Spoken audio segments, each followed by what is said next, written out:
दूसरा प्रश्न पूछते हैं राम जी के पिताजी से। अरे राजा दशरथ जी कलनी होशियारी, राजा दशरथ जी कलनी होशियारी, राजा दशरथ जी कलनी होशियारी, अरे राजा दशरथ जी कलनी होशियारी, राजा दशरथ जी क्या होशियारी, ध्यान से सुनिएगा। एक टामरद पर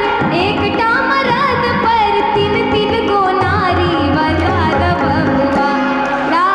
राजा दशरथ जी की तीन रानियां, रानी कौशल्या, माँ कैकेयी, माँ सुमित्रा, उन्हीं के लिए बोल रहे हैं। अरे एक टामरद पर एक